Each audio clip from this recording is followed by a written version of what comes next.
And everyone thank Cookie Monster for his 2 years of service covering my hole. You just gotta lift rocks to find crabs. All right, we got a bunch of stuff done in the last episode, but we've just got to keep going on with things. So the first step for this episode, I like to try and pick something relatively easy for the first thing.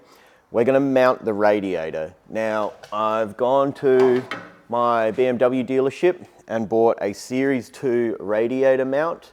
And although it's not going to be a direct fit, a little modification to this will get our radiator mounted in fairly quickly. So let's just work out how to make this fit. We're going into a car it's not made for and onto a radiator it's not made for. On the Series 1, you've got these little tabs that are sitting out. Here's the little factory stopper. We need it sitting up a little bit higher. So I've made little rubber washers.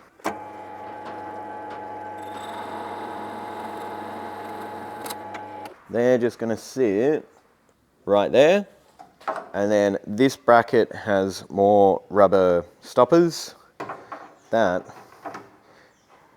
is going to sit somewhere like that. Normally these are held in with these little clips, and I hit all of these off with a hammer thinking, well, a little plastic clip shouldn't be too hard to find. Wrong. I'd have to order them from America, and because we're adding another 5mm, they wouldn't be big enough anyway. So we are going to, of course I had to drop the washer and it had to roll away.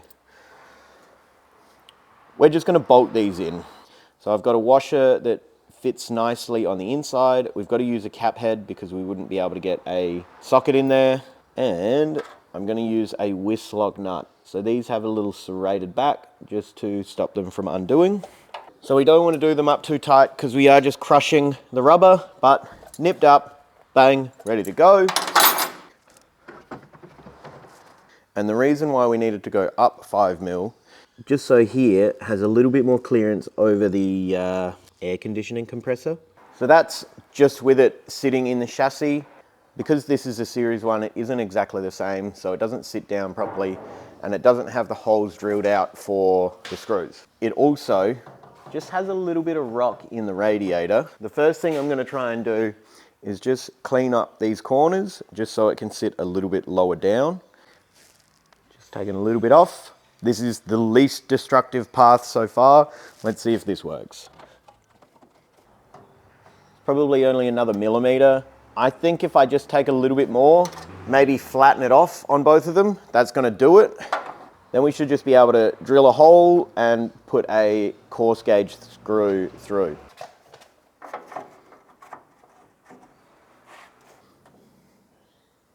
Woo. Nice.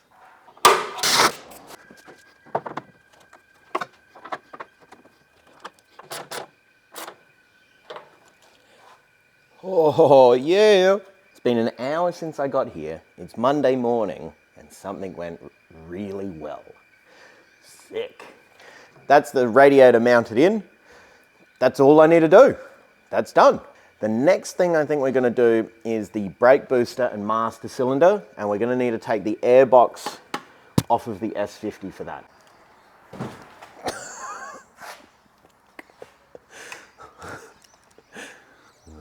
You get the camera set up and you just kick the stand as soon as you walk away. So, this is my airbox. Because this came out of an E30, I think they've already modified the box to suit having a different brake booster in. And everyone thank Cookie Monster for his 2 years of service covering my hole. Now we've got to work out the brake booster. So I'll show you the two options I've got. E92, very common swap if you're doing a M50 swap or an S of some kind engine swap. This is the F82 brake booster and master cylinder. So this is the mounting plate that goes on the inside in like the footwell of the E30. It's the right size. It's all just going to bolt up. I don't need to modify anything.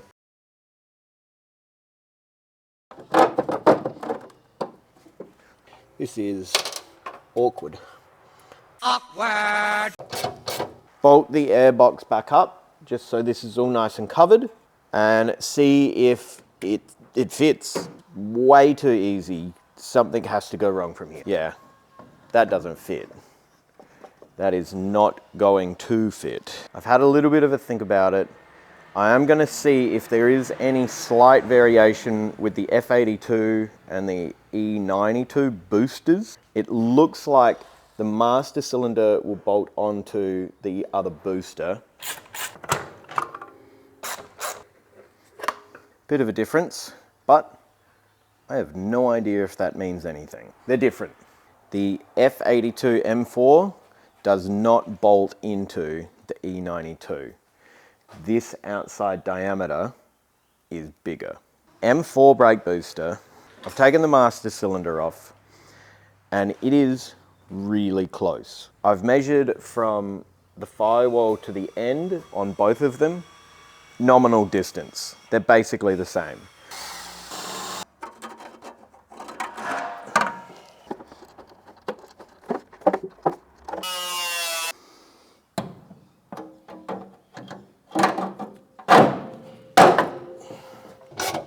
Was that enough?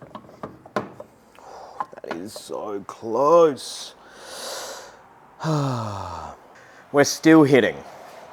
I've moved this over 8 mil, but we may need to just cut and weld. I've gone back and looked at previous E30 engine bays from cars that I've owned, and the fuse box sits here, and there is quite a large amount of clearance between whatever's going on in this corner and the factory brake booster. The factory brake booster is also much bigger as far as the diameter goes. It's just thinner. So I think I can still move over a little bit more. I think I'm going to unbolt it. I reckon I've got another 10 mil that I can move over, but there is a tag on the inside in the footwell that I will need to cut and modify to get this over further. We're shifted. We're shifted over as much as I can possibly shift over. So if this doesn't work, we then have to modify the airbox to suit the booster. But she's in. Let's see if we can get this to fit. So close. It's so close. I feel like I could sneak it over just that little bit more. We are as far over as we can go. Between the tower and the brake booster, I'm going to say there's 2 to 3 mil clearance. So if this doesn't work, then we definitely have to modify the airbox. But this time it's going to work. It's just all going to bolt up, and then I can move on to the next thing. Oh my God, it is actually going to work? What? No way. Wait, does that mean? There's no way that fits. There's no way I can get that in. But, I mean, there's clearance. Let me show you around.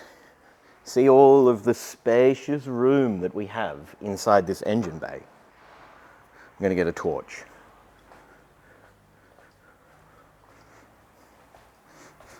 Went the long way around.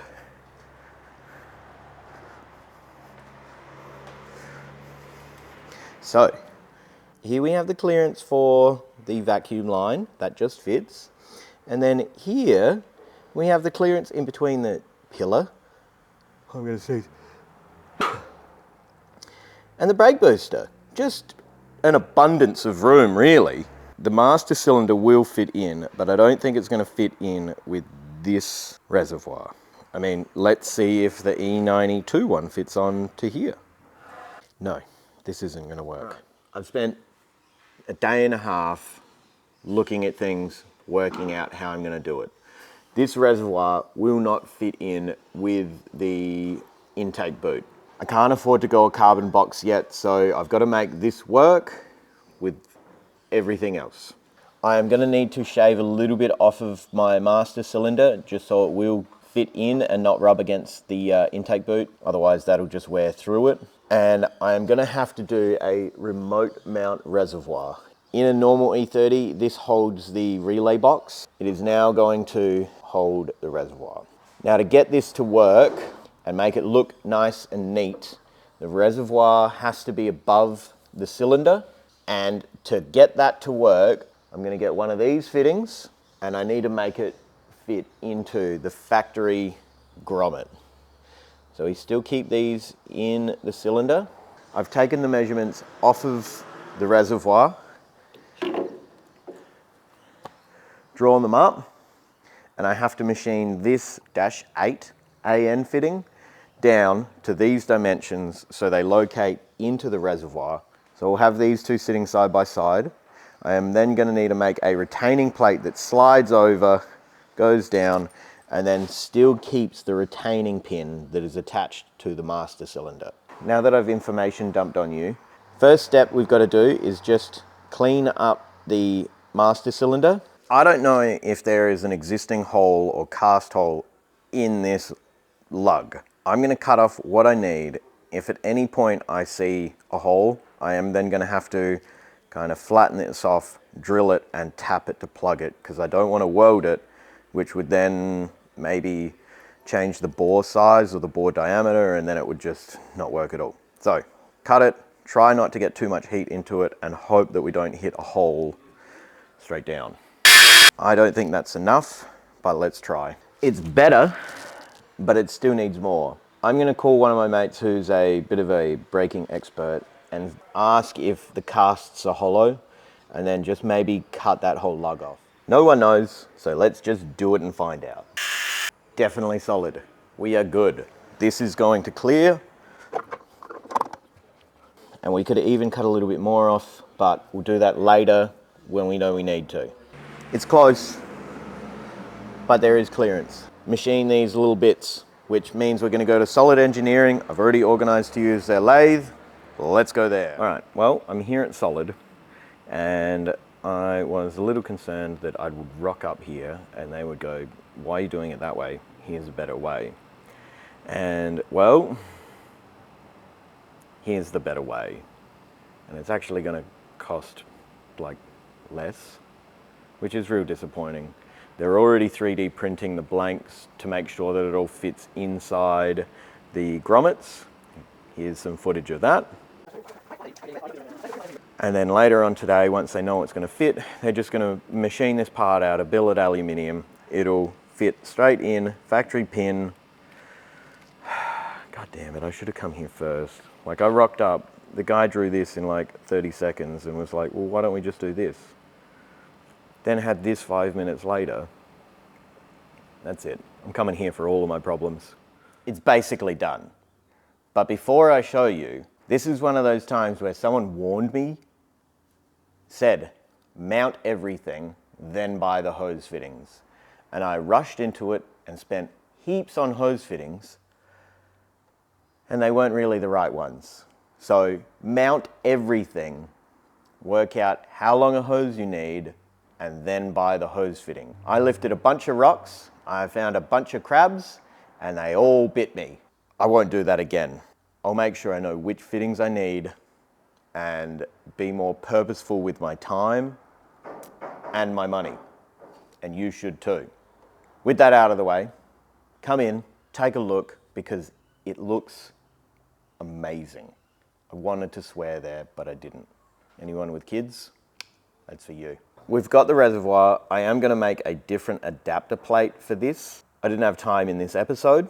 So this custom billet adapter plate is the one that Solid Engineering made me, and god damn, those guys are talented. I'm going to put a link in the description. If you're in South Australia and you need anything custom fabbed or machined, give them a call. They are great blokes. They've then lent me these hose fittings to make it so I can mock it up, get everything correct. The hose fittings that I originally bought, I'm not even going to use, which is such a shame. These are a crimped fitting, so I'll get all of the angles right, all of the hoses right, and then they'll crimp them off and it'll be done. Whew, I am glad this ordeal is over. So we didn't get a huge amount done in this episode, but like that brake booster took me 3 days, and I can't film me looking in a manual for parts and make it exciting. I don't have that skill. The radiator, boy, did that go in well. What a treat. In the last episode, I said I was going to give away a t-shirt. We're going to throw it over to Office Lewis to do the draw. Thank you very much, Workshop Lewis. Very impressed with that brake booster and master cylinder setup that you've got. And speak of the devil, eh? You just couldn't stay away, could you? All right, let's draw this t-shirt and see what Pip thinks of the comment. Therealdoomsage seems kind of ominous, but I believe they're commenting on me turning the camera off to get the gearbox on. So yeah, relevant comment. The next video probably won't come out next weekend with Easter going on and just trying to get a couple of other things sorted. So sadly, I'm going to have to miss one weekend, but the following weekend, back to it. So Therealdoomsage, if you can contact me over Facebook or Instagram, I'll get your details and we'll get a t-shirt out to you. Thank you very much, Officer Lewis, and any cats that may or may not have been in that video. If you've been following along with the build, I do have a Patreon if you want to help support me and the channel and continue watching me build this stupid car. I do have more projects in mind after this one. If you want to help support the channel, there's a link in the description. I do giveaways every now and then. I'm trying to source a neat part for me to be able to give away to my Patreons in the next couple of episodes. Thank you to anyone who's watching. If you've gotten this far and this isn't the first episode you've watched, maybe think about subscribing. It helps me out a lot. And to anyone out there who is afraid to lift a rock and find a crab because it might nip them, you just got to lift rocks to find crabs.